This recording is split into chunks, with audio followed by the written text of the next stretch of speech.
1 year in office. I'm going to ask you at the end some big takeaways, but let's start first with homelessness. Of course, that was your number one issue that you talked about last year when you were campaigning. In fact, I'm going to read back a quote to you. In an interview that you had with me ahead of the election, you said, "I think we need to enforce the law. We can't have encampments around the city of Sacramento. I want to audit our city funding to make sure we're getting our biggest bang for our buck. For every dollar we spend, we need to find appropriate places where we can find tiny homes, places people can camp." Well, it certainly seems you've acted on that. So let's start by you talking to me about the progress you have made. Well, I try to keep it simple that those are the things that I ran on, and I didn't forget those when I got to office. That was priority number one. And we've zeroed in on exactly those three things. Making sure we enforce the law. We can't have encampments throughout the city. We need to make sure that we're looking at our city dollars and getting our biggest bang for our buck, and open more sites. So we're doing all of that. And my first few months, we had a learning tour and going around and talking to neighborhood leaders, going on ride-alongs with the fire department, police department, parks, and looking at some of our homeless programs. So I really zeroed in on the programs we have and what's working, how much it costs. And I realized that it's not always a money issue. We have a big chunk in the city budget, not enough money we'll get to, but we weren't being as effective with the solutions. And too much, I think, honestly, there is this homeless industrial complex where we focus on these amazing projects for people that are homeless. They're $600,000 per unit, but at the end of the day, you're serving 5% of the homeless population, not 95%. So it's just not working. We're not helping enough people. So I was like, we need to scrap that and look at more simplistic, cost-effective ideas like smaller cabin tiny homes. I mean, I think people in their society and here in Sacramento, across California, they're driven by, manufactured home communities, mobile home communities, where, people with limited means have a manufactured home. It's a house that has a key and a door. It may not be a nice new home in Pocket or Natomas, Tower Park, where have you, but it's a place to go. And so we're like, what if we did more of those, these tiny home villages? And so we figured out we can do these tiny homes for about $85,000 per door, as opposed to $600,000 per door. And so math speaks for itself. And then we also went and talked to people in the homeless shelters. And they're like, we don't like to go to those big congregate sites, like the big tent and warehouse like you see after there's a hurricane, everybody's sleeping together in a bunch of cots. So that it's not safe, it has all kinds of issues, you can't have your stuff, you can't have a little pet. And so they're like, we would like a door and a key, like you and I would like. And so we're like, you know what? These are more cost effective, they're better for people that are homeless, and we'll get better results. Let's just kind of shift and focus there. So we're just zeroing in on what we think is going to be better for our taxpayers and serve more people. On the bottom line, getting more unsheltered homeless off of the streets. And so we're not an A, we didn't succeed, not like it's the old mission accomplished type thing, but I think we're making steady progress. Let me just give you a few numbers. That when I took office, the homeless count for unsheltered homeless had went down by about 30%, from 22 to 24. Well, in the last 18 months since then, we've opened up over 500 new homeless places for people to go. So we've increased our bed capacity by 30%.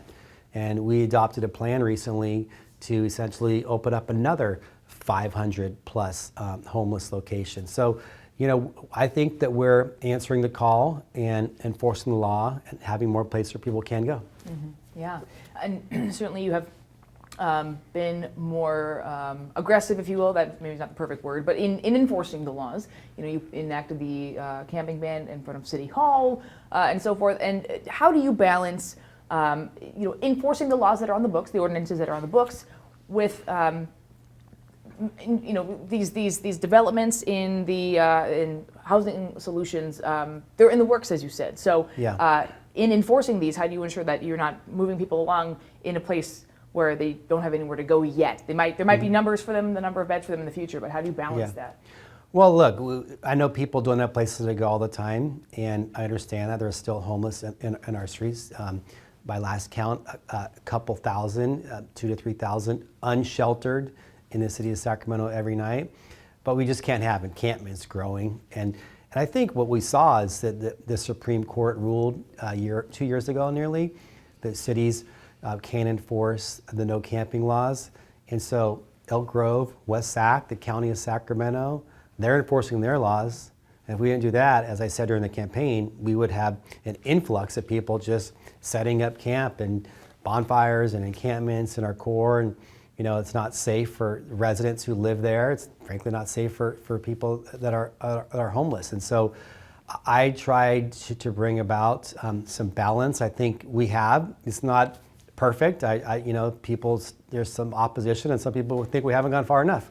But I think, in government, being mayor, you have to strike a reasonable kind of compromise to go in the right direction. And I think we've answered the call in enforcing the law, but really zeroing in at where places people can go. And one thing I think is important too, is we said, and I heard from my council members, is we can't have these concentrations of poverty and homelessness. We can't have all of the homeless down along Stockton Boulevard in North Sacramento. We need to have these solutions throughout the city. So we took a big vote a few weeks ago, and we're opening up these four micro villages for people who are formerly homeless and our seniors. That's going to be our first population for these sites that we're having. And we're having one up in North Natomas.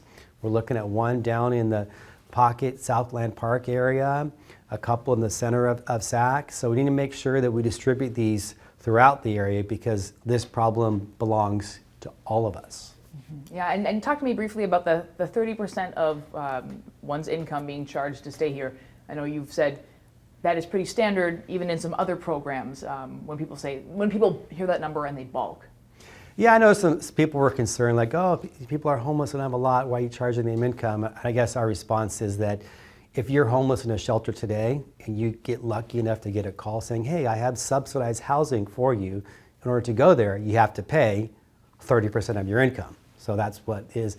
But also these sites that we're going to open for seniors of these tiny homes, these 4 locations around the city, we're asking people who are seniors who are on SSI and so forth, if they would like to voluntarily live there and use 30% of their income to pay essentially equivalent of a rent, a program fee. And we've gone to homeless shelters and they're saying, yes, sign me up. I want to go. So we think that they would be sought after. We've heard it. And by charging a little bit of their income, we can serve more people. Just it's supply and demand. I'd like to have it free for everybody, but if you do that, you serve fewer people. Just the math speaks for itself. And then lastly, once we open these up, these 4 sites will be, I think, roughly 150 to 200 of these micro villages for seniors will be charged at rent. That's less than 10% of the homeless stock we'd have. So if people want to go live in a shelter for free, want to go sign up to go in the motel hotel voucher for free, they can do that. This is an option for a subset of our homeless population, a growing population of seniors, and we think it's going to be very effective. There are some people in the community that don't like this idea because it's in their neighborhood. But you can't complain about homeless being in your park and then oppose a village for formerly homeless seniors to be a mile down the road. Mm-hmm. You mentioned the point in time count. The next one, of course, is coming up next month. What do you anticipate that number will look like compared to 2024? Well, I'm going to go out there again and volunteer like I have for the past few counts and go there and hope we have a decrease once again. It was kind of a double-edged sword because from 22 to 24, we decreased the unsheltered homeless count by 30%. And I'll give credit to prior Mayor Steinberg and the prior council that really stepped up to open beds for people to go. I think, as of a year ago, we had about 1,300 beds, and now we have about 1,600. When I was on the council a decade ago, we had 0.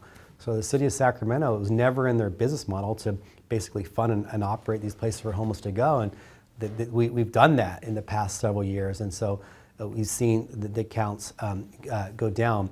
But the double-edged sword is that by having a lower count, we got less money from the state.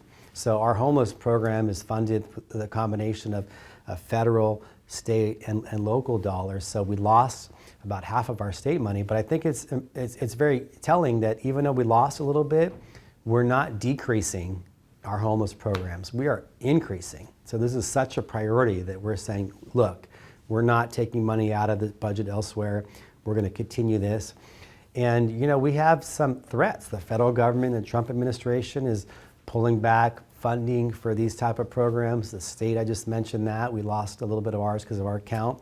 Plus the state deficit is, I think, a factor for us. And there's fewer dollars coming in the city coffers. And so the fact that we're doing more, not the less, is a miracle. And it just reminds us we need to be smarter with our money, which is why some of the solutions that we're putting forward are really, common sense as far as an answer, but really practical with our taxpayer dollars. Of course, you proposed a real estate transfer tax for high-value transactions, raising that from 0.275 to 1%. I'll start by asking, what feedback have you gotten from your council colleagues? Is this something that we might very well see on next year's ballot? Well, I proposed this at the State of the City a couple weeks ago, and it's really to answer the call for dealing with housing and homelessness. For homelessness, yeah, we need more money to do more of these tiny home villages for seniors to get people off of the streets. We realize that some people who are homeless, who become homeless, were renters and had troubles with their rent, evictions, and all of a sudden become homeless. And there are some intervention programs that have been successful to keep people who are renters from becoming homeless. So those are a couple issues I really wanted to address. Another issue that I'm a subset of the housing and homelessness that really struck me when I was campaigning is talking to people and talking about affordability issues and the concern that people can't afford to buy homes young people who are here in Sacramento. And they could have a good job, good paying job, good credit, and potentially buy a house, and the mortgage payment is not much different than what they're paying in rent, but what they don't have is a down payment. And so I thought, what if we could step up and expand we have a state down payment assistance program, which has been great for people here in Sacramento. And I was concerned about the next generation being able to stay here in Sacramento and not flee somewhere else. I heard this loud and clear from young people, from grandmas and moms and dads talking about their kids and grandkids and thinking, we really need to think about our next generation. So I'd like to tap into our general fund to do these three things, but we're strapped paying for police and fire services, where I'm sure we'll talk about next. So I looked at some other cities across California that have adjusted their real estate transfer amounts. And I thought, what if we did, a slight moderate adjustment to ours? And there have been some cities that did this and went too far. Like LA went to a 5% fee, and that's really impacted their real estate market. And so I thought, what if we did something and we exempted, the vast majority of home sales and just looked at really high amount transactions. And so I threw out the idea. Some people loved the idea. I think everyone loved where I want to put the money, where I want to invest. Everyone's for that. So it's always the tough question, how do you fund that? So this was an idea I put out there. I asked others, what other ideas do you have to bring, $10 million a year to fund these ideas?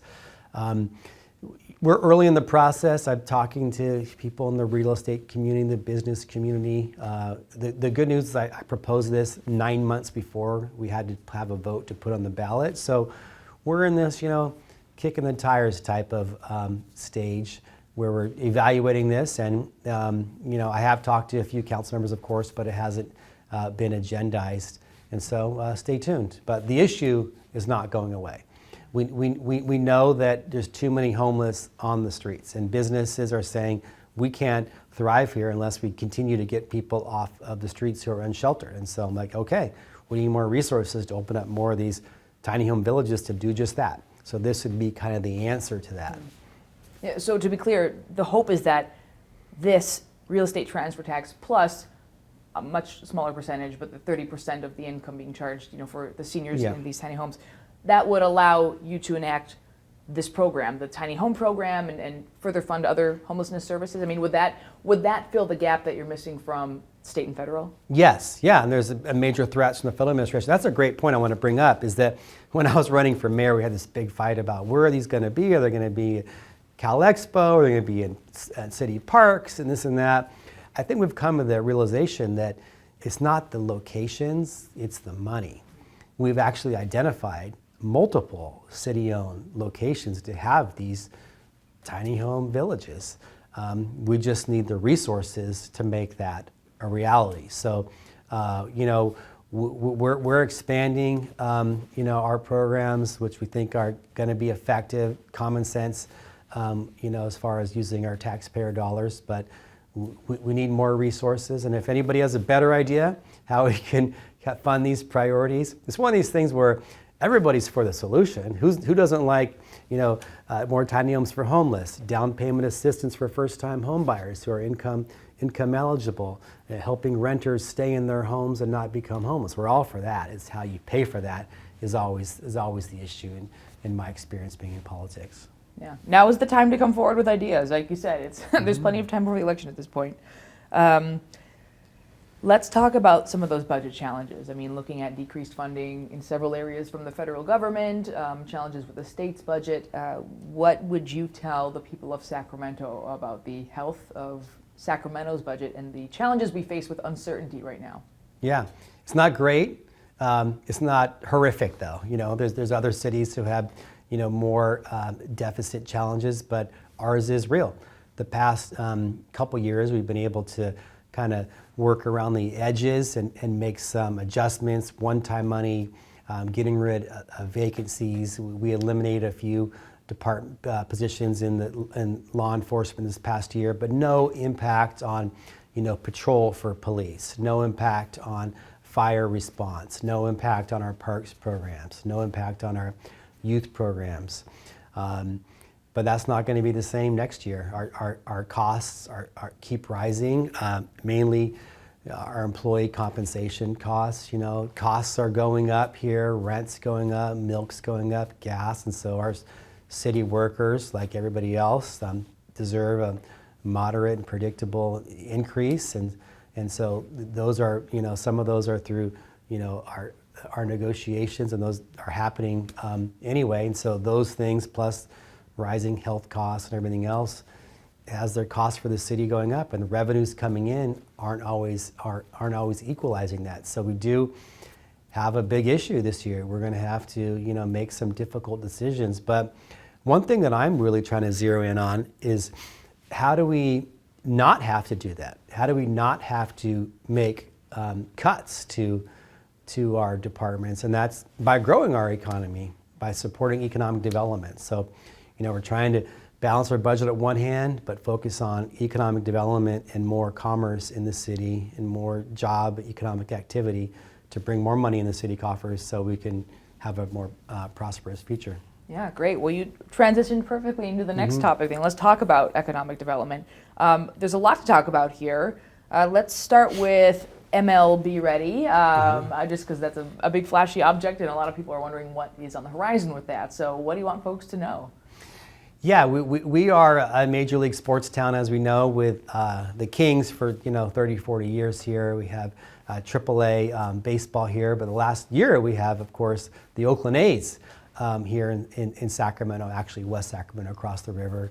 And we have a soccer team with a new stadium around the corner at the Railyards. It's in the hunt to have an MLS team. So we're really excited about the future of Sacramento having multiple professional sports franchises, which I think makes it exciting for people to want to live here, for younger people to do something fun on a nice warm summer evening. But look, having these professional franchises help make us more as a destination for corporations to want to locate in Sacramento, for us to bring in more tourism dollars, entertainment spending. So, we're really excited that the Sac Republic announced their stadium that they're building out, the Wilton Rancheria, are the owners now. They're excited about that, and they're still in the hunt to have an MLS franchise there in the near future. But as far as MLB, the commissioner of baseball recently announced that they would like to expand by 2 teams in the next roughly 3 to 5 years. And so this is post the A's, when they move on to Las Vegas, that they're looking to expand 1 team in the West and 1 team in the East. And all of the MLB pundits and sports authorities have listed 3 cities as far as a contender for that expansion team. It's Sacramento, Salt Lake, and Portland. So we have a couple years to further build up our case and apply for that when it's ready. And it's Sacramento and West Sac combined, and the stadium location makes the most sense, in my opinion, to be in West Sacramento, not in Sacramento.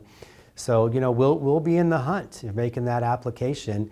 But one thing that I'm leading this MLB Ready campaign today, along with our mayor of West Sacramento, Martha Guerrero, is we're supporting the A's this year and next year, going to more games, getting more sponsorships for the A's is only going to build our case to be a destination for MLB expansion. And we're primed for it. We've been growing in the Sacramento region. We have 2.5 million people in the city of Sacramento and the surrounding areas. We're the largest media market in America this size without 2 professional sports teams. We've seen the movement from Bay Area people and business and money to Sacramento. So I think it's a prime opportunity for us. It would be exciting. I think it's 2 for us. It'd be exciting for Sacramento, and it would be great for our economy. Yeah. I want to go back real quick to the MLS. I know USL, their new Division 1, is an option for Sacramento as well. Yeah. Does it matter which one to you as long as one of them comes here? Well, I've been to the games out there, and I am probably a little bit more of baseball growing up than soccer, but I like watching each of them. Excited about the World Cup coming to America this summer. How about that excitement going out there and watching professional soccer here? We're going to be at Cal Expo for at least another 2 years, and then we start construction of this Railyards soccer stadium. And whatever division it is, we'll be excited. Of course, you always want to shoot for the stars, shoot for the moon. So we're going for MLS too. I know Chairman Tarango and Wilton Rancheria are excited about the current configuration with the Sac Republic, or having a chance to get a shot at having an MLS team as well. So we're optimistic on our future there as well. Yeah. Well, let's talk about the Railyards. I know Kaiser's construction is on track for a 2029 completion, but of course there are a lot of components in the Railyards. Earlier this year, residents in the Railyards stalled the expanded the IFD. You told ABC 10 at the time that was simply a financial tool, that the city is building alternative pathways to support the project, which will not impact the general fund. So where are those efforts now, and what's the latest status on the Railyards? Well, first of all, it is an exciting piece of land in Sacramento. It's historic, of course, the historic Railyards where Sacramento was first being developed, and the Transcontinental Railroad started right here, went east, of course. It's been dormant for decades. It's currently the largest urban infill site in America under construction. It essentially would expand the size of downtown by roughly a third of the grid in the central city. So it is a huge opportunity to canvas to really craft something really exciting. Housing, we need more housing for people. That's what I'm booming about there. Under construction is a Kaiser Hospital. You drive, on I-5 now and take a look on the way to the airport in Thomas. You see the construction. That's a couple-year project. And the courthouse is about to open in a couple months. There's been a few housing projects there. And then we recently broke ground on the soccer stadium. There's a music venue that's about to start construction there as well. So if you just kind of envision a bustling new hotbed of excitement, of housing and business and economic development right there in our city, which is, I think, great for Sacramento and makes us a destination, but also brings in more revenue for the city of Sacramento. We did have a vote last year on a public-private financing that was kind of tripped up by some legal hurdles. We'll be going back and doing that again next year. We're going to try it again next year. I think it'll clear that hurdle. And the big picture I want the public to know is that, I'm very leery about having cities, finance and subsidize professional sports and teams. I wasn't, a big fan of 10 plus years ago with our arena downtown. So I don't want to impact our general fund. We have enough challenges with our general fund. So the concept that I supported here, which we're going to go back and take another vote in early 26, is pretty simple. It says all the taxes that are generated within this new area, essentially the stadium district, will go back and pay for infrastructure for that. And so I think it's fair that if there's nothing built there, nothing's coming to the city. If something's built there, the share of that that's generated will go back to help make that pencil out. And so there's zero impact on the general fund. I think it's a fair return on the investment for taxpayer dollars and a good, I think, textbook example of a public-private partnership. So we did get tripped up by a legal challenge last year, and it says you have to wait a year before you try it again. So we'll do that sometime in early 26. Do you think part of that was just perhaps a lapse or failure even in communication to the parties affected, and instead they heard from one side and not enough from the city about the benefits of it? Seems like some residents maybe came in fully on board with the opponents and maybe not well enough aware of what the city was hoping to do. Would you roll out a better communications plan, I guess? I think there was a lot of other political agendas around, and other projects that aren't even in city of Sacramento that were really the reason behind this. So that would take us an hour to discuss, but we won't do that. But Sure. But I think that the project did install. It went forward. We started construction, and we realized to do the entirety of what we're trying to accomplish, we will have to adopt this infrastructure financing plan. So we'll go back and try that again in 26. Okay. Yeah. You mentioned while running for mayor, you wanted to look at state-owned buildings in the downtown core. Has the city seen any movement on that? Yeah, there's a few things. Is that one, since the pandemic, there's fewer people downtown, and fewer people downtown, isn't a great thing for downtown. I know there's arguments that say that people can do just as well in where they live in their neighborhoods, and less traffic and less pollution on the freeways and so forth. So I get all that, but having fewer people downtown isn't great for the health of downtown and small businesses, and we've seen some small businesses thrive. Even with the arena downtown, some of the small businesses in that area are hurting because of lack of foot traffic. So if the state and Governor Newsom, work to open up, some more of those state buildings and having some return to work, I'd be supportive of that because it shows the impact. But we can't just wait for that. So I think we need to look at what we can do with those buildings elsewhere. So we're leading by example. One thing that I announced last year is, the city has a big building there on K Street Mall, which has been vacant. So we're part of the problem. So we put it out to bid. It's like, hey, who wants to come back down here in this building? We put out proposal or request for proposals, and so we're going to announce very soon an exciting development right there on K Street at 9th and K. The old drugstore right there at the corner. And so we're trying to lead by example right there. In my job in the legislature, I did work on some bills that the governor signed, which allows us to kind of surplus former state buildings and try to get housing there. There was a project that tried to do housing there that kind of didn't quite pencil out, but very fortunate for us, somebody slid right in and says, hey, I'd like to take a shot. And that's President Wood over at Sac State. They're looking to do a downtown campus here, and that would be amazing. We'd have students here who are living there, who are going to class there, and that really addresses a couple issues. Sac State is bursting at the seams. They can't focus on enough capacity there for the current demand, and so having more capacity here downtown, you serve more people in higher education and bring more life to the central city. So we're big supporters of that. We're working with the university right now to see how we can help with that.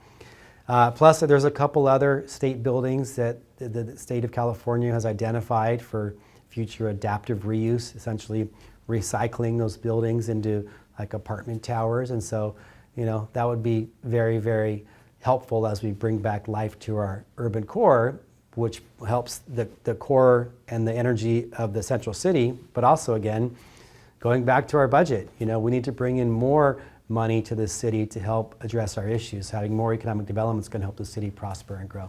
Yeah, I remember that press conference with you and at the time Mayor Steinberg with the EDD buildings. That's right. Yeah. So talk to me about the, we talked last year when you were campaigning about some of the red tape that you would like to cut and help development move forward more quickly in service of more housing and business. What movement has been made on that? Yeah, that's one thing that I heard loud and clear when I was running for mayor that I campaigned on, is that we would set up a process to cut red tape, to make it easier to do business here in Sacramento. So we formed an entity called Streamline Sacramento.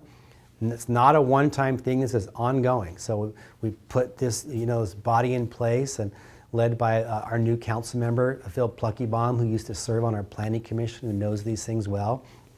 And so, we work with small businesses, developers, hotel operators, housing builders who talked about, the frustrations that people have, doing business in a city like Sacramento, and more importantly, what we can do to make their lives easier.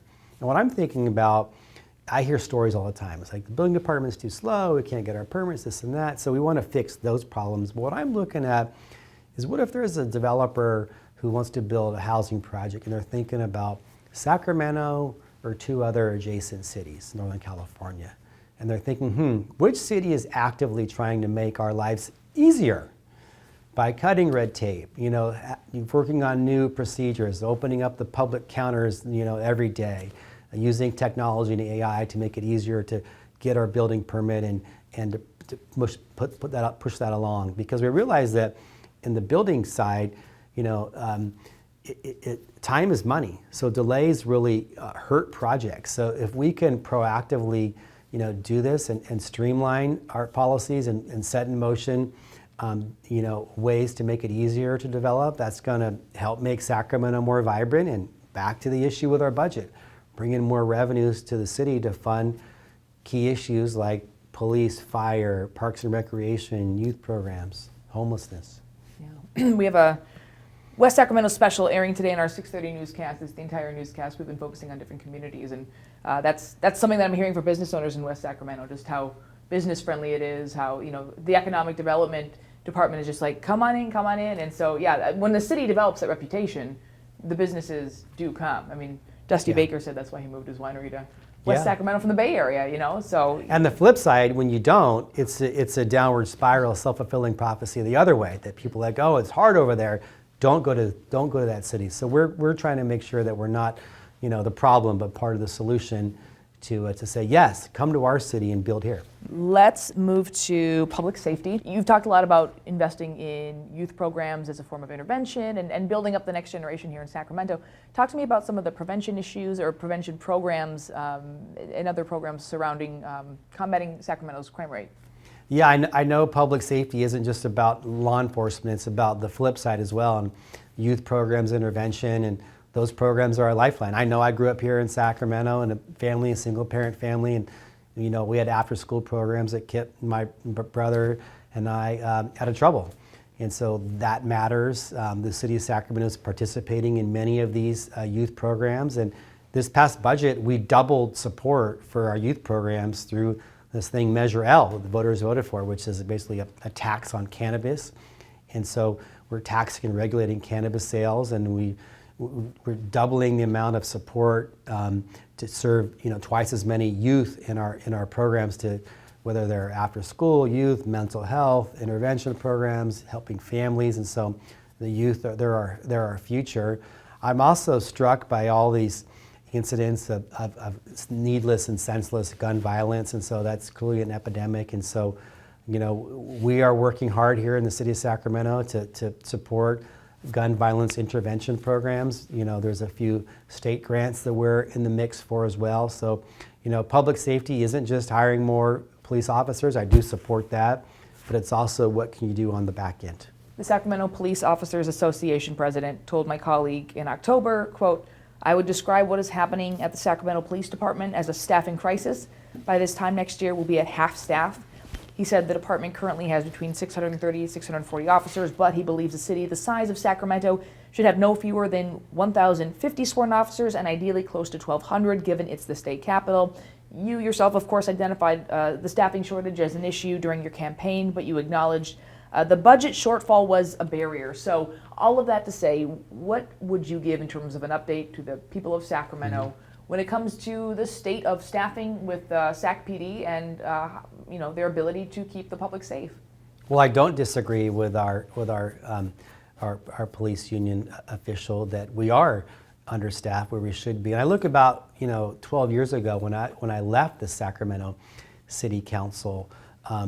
We had, I think, roughly 75,000 fewer people in the city, and now we have more people, and we have roughly 75 fewer police officers. So the city of Sacramento's growing, and you have fewer cops on the street. How's that a good thing? It's not a good thing.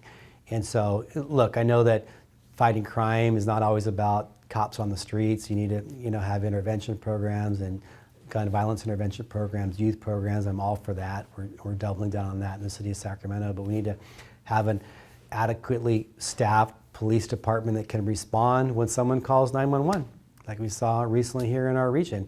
Some horrific incidents where the police had to get out there and respond and save lives, and so that really matters. That's why during this past budget we made sure that we didn't impact core staffing and impact line officers who are responding to calls, and so it's going to be a challenge this coming budget year with our looming deficit. That we don't want to cut the number of patrol officers that are there on any given day. Conversely, I like to grow, I like to expand, but we need to get more resources. Goes back to the earlier questions about growing our economy so we can grow and hire more people, introduce an additional academy to bring more people in the police department, not less. Yeah, and I know competitive pay is such a huge part about who any department can attract. Resources, yeah, it all comes back to that. That sounds like that's going to be a challenge for our new incoming city manager, Marquisha Smith. I am mindful when a new city manager comes in and they're facing big challenges, a budget deficit and police understaffing and a homelessness crisis statewide, but also in our city. She has a tough uphill climb, and if things go wrong, she could be, it could be pinned on her, and not by any particular person, but even just the public. I guess what are some of the biggest challenges facing the new city manager, and why do you think she's uniquely qualified to tackle them? Yeah, we're excited. Our new city manager, Marquisha Smith, is going to start the first Monday in January. And she's new to Sacramento, but she's not new to working for a big city with these challenges. She's currently leading the city of Santa Rosa, just down the road. Not the quite population of Sacramento, but has similar issues with public safety, housing, the building department, streamlining, homelessness, all those things that we're dealing with here. But she's worked in the cities of Cincinnati, Oakland, Stockton, other big metropolitan areas. So I think that she knows how problems are there on the forefront and looking for ways to move forward. So our city council was super impressed when we interviewed her, and unanimously we said, hey, she's the one we want as our city manager. She was our top choice, and we got her. And so we're excited to turn the page on this whole city manager kind of saga and drama we've had for the past couple of years, and think she'll be an outstanding fit for the city of Sacramento. Yeah, there is so much bad taste in the mouth of the public, I'll just say in general, with the past city manager. What, as mayor and the council, would you do differently to avoid, barring unforeseen challenges, right? Or like I said, she's trying to tackle something, it doesn't quite work, but in terms of pay, I guess, is the really big thing. How do you set her up for success in the public eye. Not that she's an elected official, she doesn't necessarily Yeah. need the public backing, but you don't want you don't want the same debacle to happen again. Well, interesting. I think more people know what a city manager now is than years ago. That people didn't always know that it was not the mayor that ran the city; it's the city manager in this structure of government. Look, we can only go forward.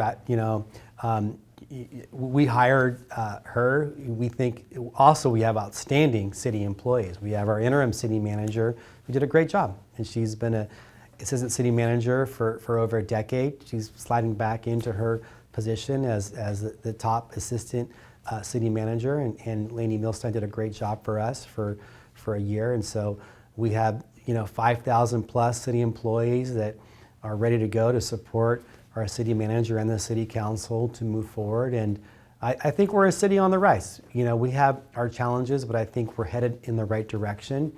And I'm upbeat about the future. I've enjoyed my first year as mayor. It's been a whirlwind, but I'm looking forward to 26 with a new team and new opportunities.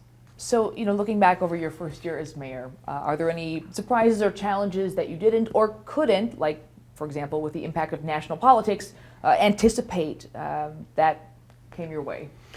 Well, yeah, I wasn't anticipating that I became mayor that the new president would come back to office and say and do crazy things every day. So we can't keep a track of what's happening from Washington, D.C., and most of the stuff is sometimes just theater, and we just zero in on what we can focus on here in Sacramento. And it's been an interesting first year. I think it's been successful. I said this recently in my State of the City address that my big takeaways were things take way too long. It's too frustrating. So I have to always focus and count to 5 and talk about how working on our patience, because it takes so long to get things accomplished sometimes in government. I'm seeing that with our homeless response. Even when we have a program and resources, it takes just way too much time. But I'm super impressed by the people across Sacramento who are city employees, our partners who work on these issues.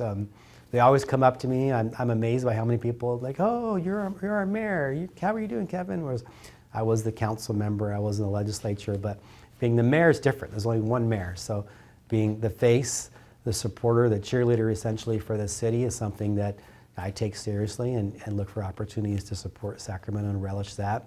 One thing that's really interesting, I tell folks is, I've had the same phone number forever. People always call me, and rarely people call me with good news. And so I always hear like, fix this, here's a problem, this and that. So I've told my colleagues and supporters, people in the city, to share with me positive stuff. Share with us things that we're doing well and good news. So there is plenty of good news in the city of Sacramento. So we're excited to move forward to 26, and I'm proud of our first year, but we have a lot of work to do still. Yeah. Well, my last question is, can you name an achievement or even a moment, an interaction with a voter? I mean, something that you're particularly proud of from the past year. Oh, is there one? It doesn't have to be the one, but something that really... I would say fixing someone's problem, whether that's, sometimes people every once in a while just email me. They don't email the city departments, they email me, and they have a problem in their neighborhood, a nuisance property, getting their building permit ready to go so they can open up their business. And so I've had, a handful of those, and those are always rewarding. It shows that we can help people.